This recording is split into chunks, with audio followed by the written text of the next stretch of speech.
don't understand why she would even be in that room. And I just looked down and Kirsty was just lying by the side of the pool. Hi, welcome to Artocles. Video kasus kita kali ini di-request sama beberapa teman di luar negeri sejak tahun 2020 dan saya risetnya sampai 3 bulan karena emang dicicil ngumpulin beberapa fakta yang sulit. Ini adalah kisah Kirsty Maxwell, seorang wanita dari Skotlandia yang kemudian berlibur ke kota Benidorm di Spanyol. Lalu terjadi hal misterius yang mengakibatkan dia jatuh dari kamar hotel. Anehnya dia itu menginap di lantai 9, tapi jatuhnya dari lantai 10. Menurut pihak keluarga dan juga kerabat banyak kejanggalan dalam kasus ini. Udah lama ya kita nggak nemu kasus yang bisa membuat jiwa detektif kita meronta-ronta. Kali ini waktu yang tepat. Pihak pengadilan dan kepolisian menyatakan kasusnya sudah selesai, udah ditutup. Namun keluarga Kirsty masih belum puas. Ikuti kasusnya dengan fokus ya, karena banyak sekali detail yang harus diingat. Sebelum kita lanjut, dukung ya channel ini dengan mencet tombol subscribe. Dan juga dinyalain notifikasinya supaya lain kali kalau misalnya saya upload sesuatu yang seru, kamu jadi orang pertama yang tahu. Sekarang kita kenalan dengan seorang wanita yang berasal dari kota Livingstone, Provinsi West Lothian, Skotlandia. Wanita tersebut bernama Kirsty Maxwell. Dia lahir pada tahun 1989 dan merupakan seorang wanita yang sangat ceria dan disukai sama teman dan juga keluarganya. Orang tua Kirsty, yaitu Brian dan Dennis, mendefinisikan Kirsty sebagai sosok yang hampir enggak pernah punya musuh dan enggak pernah melakukan hal yang macam-macam. Enggak aneh-aneh. Kirsty ini punya pacar yang bernama Adam yang sudah dipacarinya sejak mereka masih sekolah. Pacarannya cukup lama, lebih kurang 10 tahun. Karena sepertinya baik Kirsty dan juga Adam masih sibuk dengan karir masing-masing setelah lulus kuliah.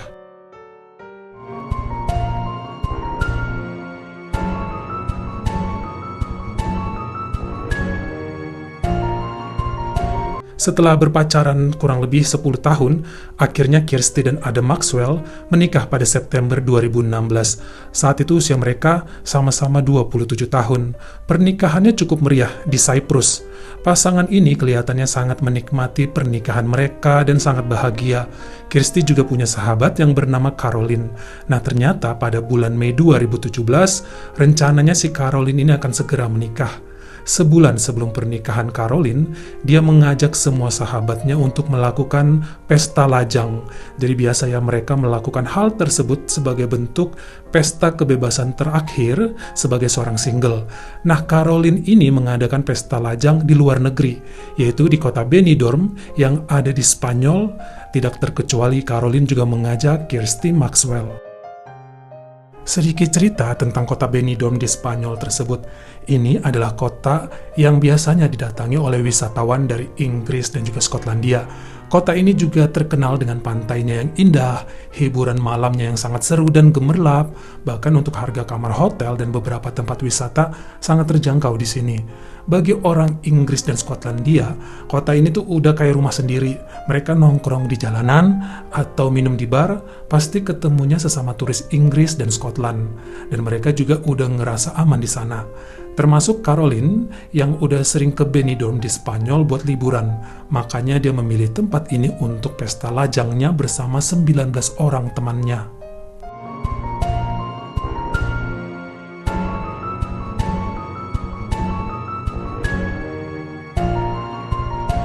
Caroline yang akan segera menikah bersama 19 orang temannya dan semuanya wanita ya, termasuk Kirsty, tiba di kota Benidorm, Spanyol pada 28 April 2017 siang. Mereka rencananya akan berada di sana selama 2 malam. Lalu check-inlah mereka di Paima Hotel Apartemen. Jadi ini hotel full furnished yang ada ruang tamu bahkan dapur. Biasanya kamar tidurnya lebih dari 1. Nah, mereka mengambil 6 unit kamar yang diisi antara 3 sampai 5 orang per unitnya. 5 kamar di lantai 9 dan 1 kamar di lantai 10.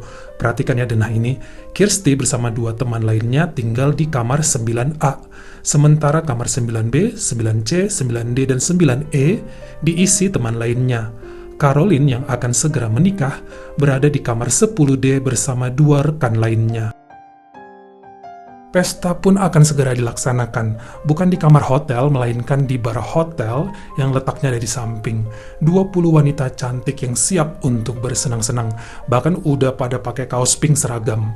Mereka pun akhirnya pesta minum dan berdansa sampai lewat tengah malam.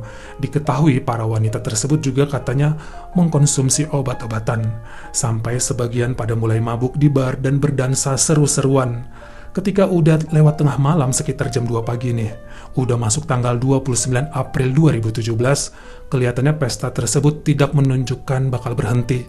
Tapi enggak bagi Kirsty yang mulai merasa pusing dan ngantuk.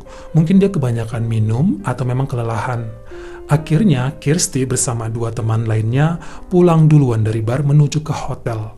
2 teman yang ikut pulang itu tidak satu kamar sama si Kirsty. Sampai di kamar, katanya Kirsty langsung tidur duluan, sendirian dia. Baru kemudian sekitar jam 5 atau 6 pagi, 2 teman sekamarnya datang dan masuk dengan kunci yang mereka bawa. Salah satu teman sekamarnya yang bernama Leslie Ann mengatakan saat itu si Kirsty ini tidurnya sangat nyenyak, bahkan sampai ngorok. Si Leslie Ann sempat merekam momen si Kirsty lagi ngorok dengan suara yang nyaring. Mereka niatnya ntar sehabis sarapan bakal ditunjukin itu rekaman video kepada Kirsty. Akhirnya teman-temannya tersebut mulai tidur sekitar jam 6.30 pagi dengan nyenyaknya. Sampai kemudian sekitar 1 jam setelah itu, hampir jam 7.30 pagi, di saat semua wanita-wanita tersebut terlelap tidur karena ngantuk maupun karena kebanyakan minum, suara teriakan seseorang memecah keheningan pagi. Mereka mendapati Kirsty Maxwell berada di samping kolam renang Paima Hotel, dalam keadaan sudah tidak bernyawa. Dugaan sementara saat itu, Kirsty melompat atau terpeleset dari kamar hotel di atas. Semua teman-temannya dibangunkan dan sangat kaget dengan hal tersebut. Bahkan ketika Caroline kemudian memberi kabar kepada keluarga Kirsty tentang hal itu, mereka seakan nggak percaya. Yang anehnya lagi adalah kenapa bisa Kirsty terjatuh di dekat kolam renang. Ini menunjukkan bahwa Kirsty bukan jatuh dari kamarnya. Perhatikan gambar berikut karena balkon atau jendela kamar Kirsty justru berlawanan letaknya dengan kolam tempat dia ditemukan. Jadi pemandangan kamar Kirsty itu bukan kolam. Menurut beberapa saksi yang ada di hotel seberang, yaitu Hotel Presiden, Kirsty jatuh dari kamar yang ada di lantai 10. Dan satu-satunya kamar di lantai 10 yang jendela atau balkonnya menghadap kolam renang adalah kamar 10E. Dan kamar 10E bukan termasuk kamar yang disewa oleh para wanita tersebut. Nah, kira-kira apa yang dilakukan Kirsty di sana? Apa dia mengenal salah satu penghuni di kamar tersebut? Lalu apa yang terjadi?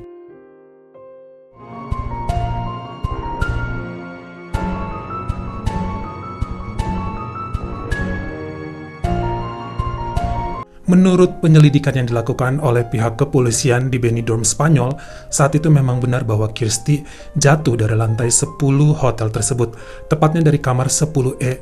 Lalu siapa penghuni kamar 10E ini? Ternyata penghuninya ada 5 orang pria yang berasal dari Nottingham, Inggris. Di awal investigasi, mereka enggan dipublikasikan identitasnya. Tapi ada beberapa portal berita ngasih tahu tentang identitas mereka. Jadi nggak apa-apa ya, akan saya kasih tahu juga. Ada Joseph Graham yang kerjanya sebagai Executive Manager di Amazon.com. Ricky Gammon yang merupakan petarung WWE, Anthony Holthouse, Callum Northridge, dan juga Daniel Bailey. Usia kelima pria tersebut antara 28 sampai 34 tahun. Namun kelihatannya saat itu kemudian polisi hanya menangkap 1 orang saja, yaitu Joseph Graham, karena hanya DNA dia saja yang ditemukan di tubuh Kirsty. Lalu apa yang sebenarnya terjadi sama Kirsty pagi itu menurut hasil penyelidikan detektif? Saya akan beberkan 3 teori yang ada, sambil nanti teori ketigalah yang dipercaya sebagai kejadian sebenarnya menurut polisi dan hakim di pengadilan. Teori pertama, Kirsty sengaja melompat. Sebagian teman berteori bahwa pernikahan Kirsty dengan Adam tidak bahagia. Bahkan pada saat penyelidikan ini berjalan, suaminya ini nggak pernah menunjukkan diri dan terkesan sembunyi. Hanya orang tua Christy yang heboh bolak-balik Skotlandia, ke Spanyol, lalu ke Inggris lagi untuk menyewa detektif swasta. Namun hal ini dibantah oleh kedua orang tua Christy yang menyatakan pernikahan anaknya sangat bahagia walau masih memasuki bulan ke-7. Suaminya, Adam, hanya merasa terpukul dan kaget, makanya jarang muncul. Lagian katanya sang suami memang demam sama kamera. Lagi pula, kalaupun sengaja melompat, kenapa harus dari kamar hotel orang lain? Teori kedua, Christy sengaja didorong oleh Joseph Graham. Ini menurut pihak keluarga yang paling masuk akal. Mereka merasa Joseph mengganggu Christy dan sengaja mendorongnya karena Christy menolak Joseph. Tapi pihak kepolisian dan juga banyak netizen menganggapnya terlalu maksa. Christy dan Joseph tidak pernah saling mengenal. Bahkan data di handphone Christy dan juga Joseph tidak terlihat mereka pernah saling mengkontak bahkan sampai pagi itu. Joseph terkenal sebagai orang yang berpendidikan, dan menurut CCTV di depan kamar Joseph 10E, justru Christy yang menggedor kamar itu lalu masuk ke dalamnya. Jadi bukan si Joseph yang bawa dia ke sana. Lagi pula saat itu kan udah jam 7.30 pagi dan dikatakan matahari udah sangat terik. Di kolam renang juga udah banyak orang. Gedung perkantoran dan hotel presiden di samping mereka juga udah pada buka jendelanya. Sepertinya mustahil Joseph sengaja mendorong Christy dari balkonnya. Pasti bakal ada orang yang ngeliat. Teori ini yang dijabarkan Joseph dan teman-temannya kepada polisi dan hakim di pengadilan. Saya cukup percaya sama teori ini, walaupun dengan mempercayainya akan ada beberapa hal aneh yang sulit dijelaskan, yaitu teori kecelakaan. Jadi Christy jatuh karena terpeleset. Menurut polisi, setelah teman-teman sekamar Christy merekam dia lagi ngorok, teman-temannya langsung pada tidur. Jam 7 pagi, Christy terbangun sendiri, masih dengan kepala pusing karena mabuk. Ketika dia mau mengecek dompetnya di tas, sepertinya dia ngeh dompetnya nggak ada. Jadi dia niat mau nanyain ke temennya yang tadi malam bareng sama dia pulang duluan. Christy pun keluar dari kamarnya dan mengetuk kamar 9C. Namun gak ada jawaban. Christy mikirnya ya udahlah, ntar aja, masih pada tidur kali ya. Tapi ternyata yang Christy tidak sadar adalah dia tadi keluar tanpa membawa kunci kamar. Jadi dia nggak bisa masuk ke kamarnya di 9A. Dia coba bel dan juga ketok, tapi nggak ada jawaban.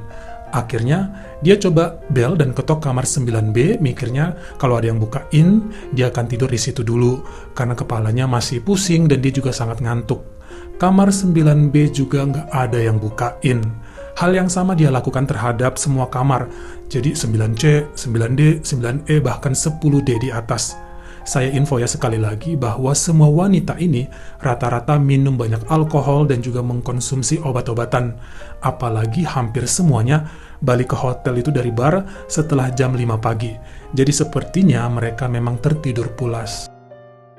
Lalu apa yang dilakukan Christy? Dia menggedor kamar 10E tempat 5 orang pria tersebut berada. Joseph yang membukakan pintu. Joseph juga dalam keadaan sedikit mabuk karena tadi malam dia habis pesta juga. 2 orang pria yaitu Callum dan juga Daniel sedang gak ada di kamarnya. Mereka lagi sarapan di restoran bawah. Sementara Ricky dan Anthony sedang tidur di kamar. Ingat ya, unit 10E ini punya 2 kamar tidur dan 1 ruang tamu. Saat itu Christy meminta tolong kepada Joseph untuk membantunya memanjat turun dari balkon kamar 10E ke balkon kamar 9E tempat teman-temannya berada. Karena Christy mikirnya mau masuk dan tidur di kamar 9E aja. Joseph merasa hal itu sangat berbahaya. Dia mencoba melarang Christy, namun kelihatannya wanita tersebut memaksa dan mengatakan semuanya akan baik-baik aja.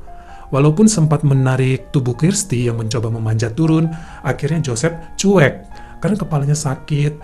Lalu dia katanya kembali ke ruang tamu, meninggalkan Christy di balkonnya. Sampai 1 menit kemudian, Joseph sadar Christy telah jatuh ke bawah, ke dekat kolam, dan Joseph segera membangunkan teman-temannya.